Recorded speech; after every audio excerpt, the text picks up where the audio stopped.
Hello everyone, this is advocate Mishika Gupta and आज हम एक ऐसे इंपॉर्टेंट जजमेंट के बारे में बात करेंगे जो हर एक सिटीजन के लिए रेलेवेंट है।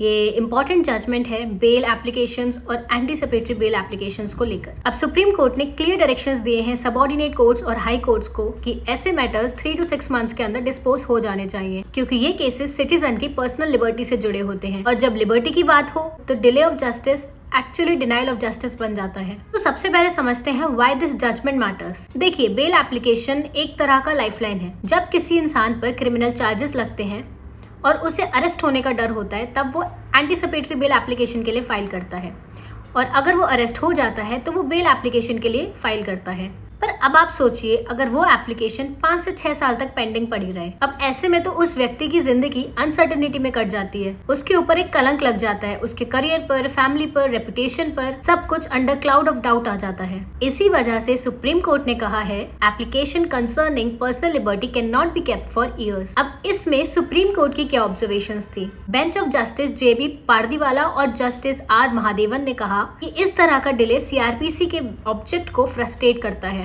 CRPC का पूरा एसेंस है कि प्रोसीजर क्विक और फेयर हो। अगर प्रोसीजर ही डिले हो जाए तो जस्टिस का मतलब ही खत्म हो जाता है। कोर्ट ने आर्टिकल 14 और 21 का रेफरेंस दिया, इक्वालिटी बिफोर लॉ और right to life and personal liberty. मतलब अगर आप किसी इंसान के बेल का डिसीजन सालों तक नहीं देते तो आप उसके कॉन्स्टिट्यूशनल राइट्स को वायलेट कर रहे हैं। अब इस केस का बैकग्राउंड समझते हैं। अब इस पर्टिकुलर केस की बात करते हैं। ये केस का नाम है अन्नावमन Bhalerao versus state of Maharashtra, SLP criminal number 1128/2025, diary number 40804/2025। So 2019 में अक्यूज ने एंटीसिपेटरी बेल के लिए बॉम्बे हाई कोर्ट में एप्लीकेशन फाइल की। केस था लैंड फॉर्जरी और इलीगल ट्रांसफर ऑफ लैंड से रिलेटेड, जिसमें कि IPC के सेक्शंस 420, 463, 464, 465, 467, 468, 474 और 474 रेड विद 34 के चार्जेस लगे थे। शॉकिंगली ये एंटीसिपेटरी बेल एप्लीकेशन 2019 से 2025 तक हाई कोर्ट में पेंडिंग रही। 6 साल के बाद जाकर हाई कोर्ट ने इस एप्लीकेशन को रिजेक्ट करा। अब इसमें अक्यूज ने सुप्रीम कोर्ट को अप्रोच किया, लेकिन सुप्रीम कोर्ट ने भी बॉम्बे हाई कोर्ट के ऑर्डर को अपहोल्ड किया और अपील्स को डिसमिस कर दिया। लेकिन यहाँ एक क्रूशियल बात हुई। सुप्रीम कोर्ट ने हाई कोर्ट के कंडक्ट को क्रिटिसाइज किया। बेंच ने कहा we have deprecated this practice, मतलब कोर्ट ने स्ट्रांगली डिसअप्रूव किया कि एक एंटीसिपेटरी बेल मैटर को 6 साल तक के लिए पेंडिंग रखा गया। और साथ ही सुप्रीम कोर्ट ने क्लियर डायरेक्शंस दी हाई कोर्ट्स और सबऑर्डिनेट कोर्ट्स को बेल और एंटीसिपेटरी बेल मैटर्स को 3 से 6 महीने के अंदर डिसाइड करना होगा। ये एक प्रेसिडेंट सेट करता है। अब अगर किसी हाई कोर्ट में बेल एप्लीकेशन अननेसेसरी डिले होती है तो अक्यूज डायरेक्टली सुप्रीम कोर्ट के डायरेक्शंस का रेफरेंस दे सकता है। सुप्रीम कोर्ट ने फिर एक बार रिट्रेट किया, justice delayed is justice denied, और बेल मैटर्स में ये और भी ज्यादा ट्रू है कि बेल ना कोई फाइनल एक्विटल है ना कन्विक्शन। ये एक इंटरिम रिलीफ होता है जो अक्यूज्ड को एक ब्रीदिंग स्पेस देता है जब तक कि ट्रायल कंक्लूड होता है। आपको याद होगा सुप्रीम कोर्ट ने ये मल्टीपल टाइम्स कहा है कि bail is the rule and jail is the exception. Courts को क्विक डिसीजन लेना चाहिए ताकि एक अक्यूज्ड अननेसेसरली सफर न करे।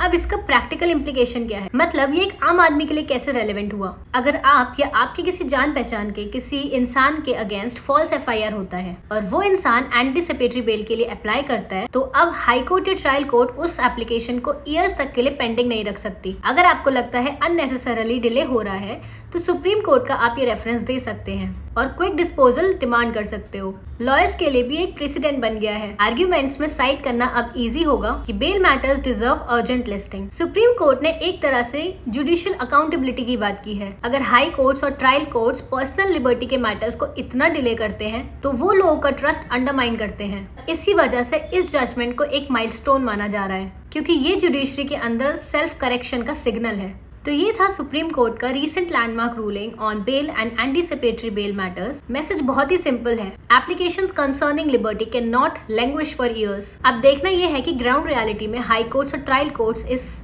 डायरेक्शन को कितना इम्प्लीमेंट करते हैं। आपको क्या लगता है, क्या इस जजमेंट के बाद बेल मैटर्स का बैकलॉग कम होगा? क्या आम लोगों के लिए क्विक रिलीफ मिलेगा? कमेंट्स में अपना ओपिनियन जरूर शेयर करना। ये वीडियो पसंद आई हो तो like, share and subscribe to this channel ताकि आपको मिले legal updates in a very easy and simple language. Thank you for watching.